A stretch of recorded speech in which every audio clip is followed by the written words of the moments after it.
સમાચાર અમદાવાદથી પ્રાપ્ત થઈ રહ્યા છે। અમદાવાદમાં વરસાદી માહોલ જામ્યો છે। ગઈકાલે રાતથી જ વરસાદી માહોલ છે। ગુરુવાર રાતથી મોટાભાગના વિસ્તારમાં ઝરમર વરસાદ। એસજી હાઈવે ઇસ્કોન 4 રસ્તા વિસ્તારમાં વરસાદ। બોપલ, સાયન્સ સિટી, ગોતા વિસ્તારમાં પણ ઝરમર વરસાદ વરસી રહ્યો છે। ચાંદખેડા, રાણીપ, ન્યૂ રાણીપ વિસ્તારમાં ધીમી ધારે વરસાદ। આ તરફ વેજલપુર, જીવરાજ પાર્ક, પ્રહલાદનગર ગાર્ડન વિસ્તાર જ્યાં પણ ઝરમર વરસાદ વરસી રહ્યો છે। તો વાતાવરણમાં પલટો ગઈકાલે રાતથી જ આવેલો છે। ગઈકાલે અલગ અલગ વિસ્તારમાં વરસાદી ઝાપટા વરસ્યા અને આજે સવારથી પણ ઝરમર વરસાદ વરસી રહ્યો છે।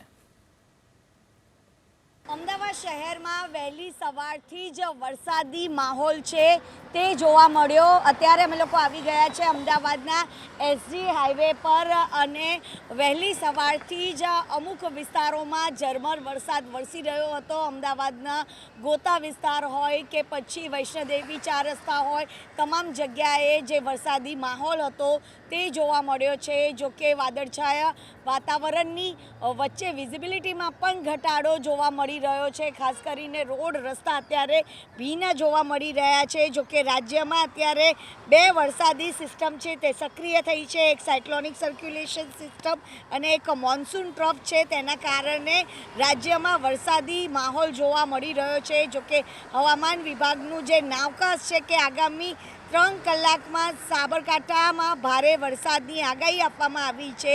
જ્યારે ગાંધીનગર, અમદાવાદ, અરવલ્લી, બનાસકાંઠા, પાટણ, મહેસાણા, મહીસાગર, ખેડા, આણંદ, દાહોદ, પંચમહાલ, વડોદરા, છોટા ઉદેપુર, ભરૂચ, નર્મદા, સુરત, તાપી, નવસારી, ડાંગ, વલસાડ, દમણ, દાદરા, નગર હવેલીમાં હળવાથી મધ્યમ વરસાદની જે આગાહી છે તે આપવામાં આવી છે। કચ્છ, સુરેન્દ્રનગર, મોરબી, રાજકોટ, બોટાદ, ભાવનગર, અમરેલી, જામનગર, દેવભૂમિ, દ્વારકા, પોરબંદર, જૂનાગઢ, ગીર સોમનાથ અને દીવમાં હળવા વરસાદની જે આગાહી છે તે આપવામાં આવી છે। જોકે અમદાવાદ શહેરમાં આજે મધ્યમ વરસાદની જે આગાહી છે તે આપવામાં આવી છે। કેમેરામેન કરણ પ્રજાપતિ સાથે રાજલ બારોટ, એબીપી અસ્મિતા, અમદાવાદ।